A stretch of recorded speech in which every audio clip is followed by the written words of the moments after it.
Today in Los Angeles, surveillance tools go up on our streets while someone else counts the data. And a billboard turf war in Inglewood turns public space into a cash machine. Strap in. This is Vixie Steele, loud and local in Los Angeles. Let's get into it.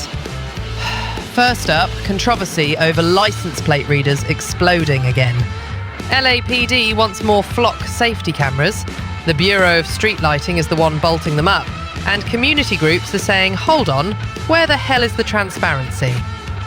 Quick lay of the land. Flock Safety has contracts with roughly 5,000 law enforcement agencies around the country. Their pitch is transparency, accountability, local control. Meanwhile, here in LA, pushback is building over how these automated license plate readers are shared, who gets the data, and for how long. And the folks catching heat aren't just the cops. It's the Bureau of Street Lighting. Yeah, the agency that maintains more than 210,000 street lamps. Suddenly, the people who keep your block lit are gatekeepers for surveillance gear, only in Los Angeles. Here's the timeline that should make you raise an eyebrow. Spring 2024. Flock donated 2 readers to fight copper theft. January 2025, they donated over 50 to Pacific Palisades after wildfires.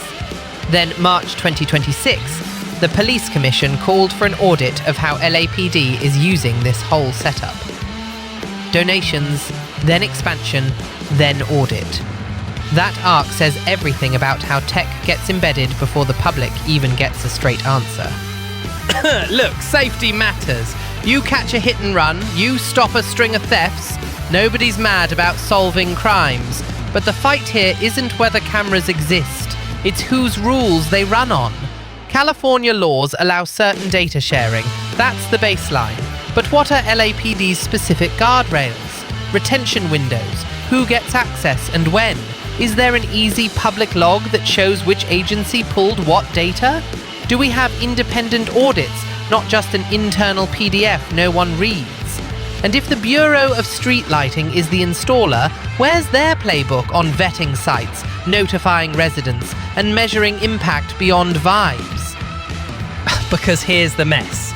LAPD is under pressure to pump out more devices. Community groups are yelling for sunlight on the data, and flocks had contracts yanked in some smaller cities over sharing practices. But not in LA. That should light a fire under every council office. If we're keeping them, cool, then codify the protections. If we're not, pull the plug the right way. Don't just shrug and say the tech is neutral. It's never neutral, mate. And I swear, the most Los Angeles part is this bizarre bottleneck at street lighting. A low-profile department with a wrench and a bucket truck suddenly sits at the intersection of police demands, community trust, and corporate hardware. Can someone explain why this bullshit is allowed without a public-facing dashboard that even your nan could understand? How many cameras, where, what they captured, what was deleted, who touched the files? You want public trust? Earn it.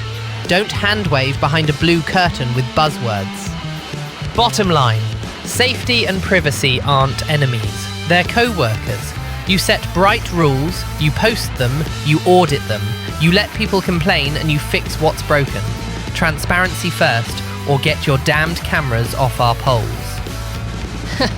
Moving on, before I break something, Inglewood's billboard brawl. Wow Media versus the folks tied to SoFi Stadium, Intuit Dome, and the Kia Forum. It's a royal rumble over who owns the skyline and the sidewalks, and everyone's pretending it's about protecting residents, please.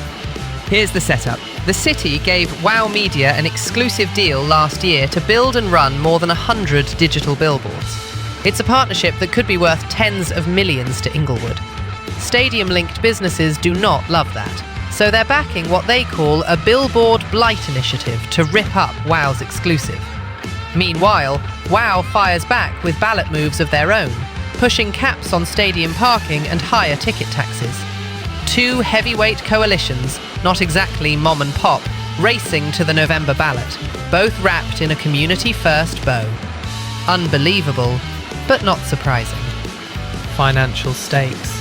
Inglewood pulled about $23 million in admissions tax revenue by 2022-23. That's before the World Cup fever dream. Every square inch of ad space near those venues is a golden goose. WoW wants to keep it. The stadium ecosystem wants a slice, or the whole pie. And the rest of us are stuck staring at arguments that are basically, my monopoly is better than your monopoly. Let's be brutally clear. These initiatives are financed by business interests with massive stakes in upcoming mega events. That's not a crime, it's just the truth. The question is, what do residents actually get? Cleaner streets? Reduced traffic? Noise control? Real community benefits? Or do we get a brighter wall of ads telling us to buy sneakers we can't afford while parking hits hundreds of dollars for a single match? World Cup weekend. Good luck. Your wallet is toast. Also, clock the tactics. In February, WoW hyped digital spectaculars online. In May, the city allowed churches and some businesses to sell parking during events. Now, both sides are sprinting to the ballot. This isn't town hall democracy, it's gladiator combat with lawyers. If you want to use the people's skyline, come with hard numbers. How much money goes to the city roads, to youth programmes, to transit on game days? Put it in writing. No vibes, no glossy renderings. Cash and consequences. And spare me the morality plays. One side blames blight, the other blames greed. Back in my day, people had fucking standards.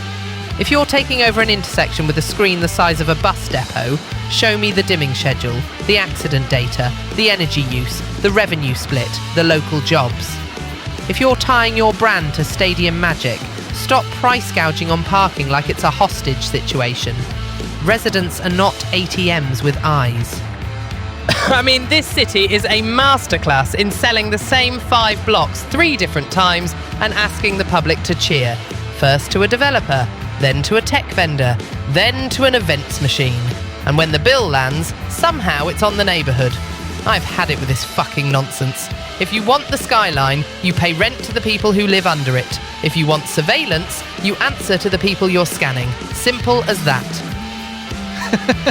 Respect where it's due, though.